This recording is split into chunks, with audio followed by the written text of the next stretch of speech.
par la suite. Vous savez que le Vietnam s'étale de plus de 10 000 km, et avec ses 3 régions distinctes et ses 54 ethnies et hauts plateaux. Je répète pourquoi, parce que le Vietnam, c'est comme la forme d'un S. Donc tout au bout, on appelle encore le dragon. Donc le nord, c'est la tête du dragon, le centre, c'est le ventre du dragon, et le sud, c'est la queue du dragon. Et chez nous, c'est vrai, ces 3 régions distinctes ont les traditions différentes. Ce que je porte là, c'est le costume typique du nord du Vietnam. Voilà. Madame Kim Han, vous savez très bien ce que je porte aujourd'hui. Voilà. Donc, il n'y a pas de fausse note. C'est vrai que voilà.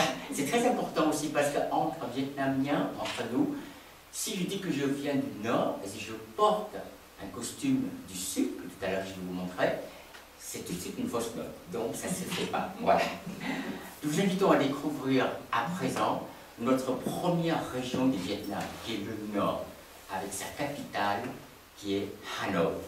Hanoi, avec le quartier des 36 rues et corporations, la capitale millénaire, qu'on appelle encore Thang Long, qui veut dire la montée du dragon, l'ancien château d'eau Hang Dao, et le lac des lépreux situé, qu'on appelle encore le lac Hoa Kim. Les légendes avaient dit que le roi, un soir, est venu à ce lac-là, et il y avait une grosse tortue, on appelle une tortue, comment dirais-je, de génie, qui a monté de l'eau une épée pour donner au roi pour vaincre les ennemis. Et depuis, et en plus c'est une histoire vraie, ce n'est pas une légende. Pourquoi? Parce qu'on a trouvé le corps de cette tortue qui datait de 100 000 ans et qui est embaumé encore sur le lac d'épée actuellement à Hanoi. Vous allez admirer à présent les demoiselles du Nord avec la tunique traditionnelle des 4 pans. C'est-à-dire, si vous voyez bien le costume vietnamien, que ce soit pour la tunique qu'on appelle, que ce soit pour les hommes comme pour les femmes, le costume, nous avons 2 pans. 2 pans, c'est-à-dire en 1927, il y avait un designer qui avait construit, au départ, c'était des 4 pans. La tunique vietnamienne, c'était 4 pans. Donc les gens du Nord continuent de porter les 4 pans, surtout les dames. Et après, au fur et à mesure, on a évolué. Donc on a plutôt confectionné en 2 pans. Donc vous voyez, aujourd'hui, je porte le costume de 2 pans. Voilà.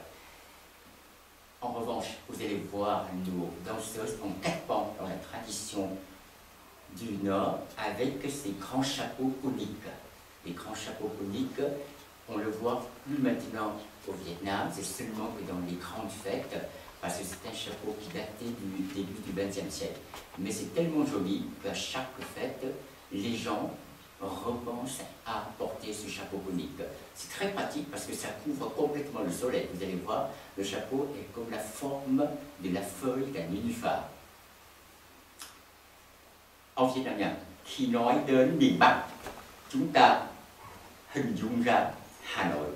Et en plus, excusez-moi de faire une petite parenthèse, là je parle en vietnamien avec l'accent du sud.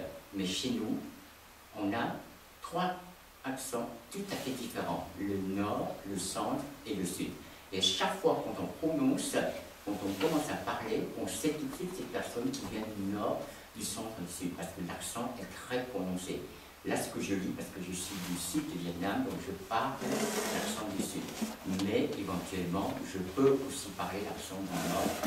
En revanche, il y a des termes que je ne connais pas dans le centre ou dans le nord. Même entre nous, des fois, on ne se comprend pas. Vous voyez le côté très très variant de notre langue.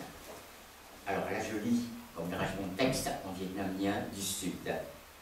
Nói đến miền Bắc, chúng ta có thể hình dung ra Hà Nội và 36 phố phường, Hồ Tây, Hồ Gươm.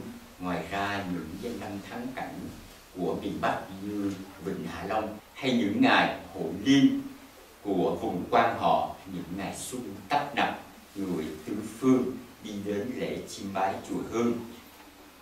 Et là maintenant, si tu permets, je vais lire en l'accent du Nord. Chúng ta liên tưởng đến các cô gái miền Bắc với áo tứ thân, nón quai thao trông rất thanh nhã và lịch sự. Vous comprenez? Đi xem hội trăng rằm. Và tiếp theo đây, chúng tôi xin mời quý vị đến với chúng tôi qua màn múa Em đi xem hội trăng rằm với áo tứ thân, nón quai thao, đúng là miền Bắc. Thưa quý vị, miền Bắc Việt Nam, le nord du Vietnam.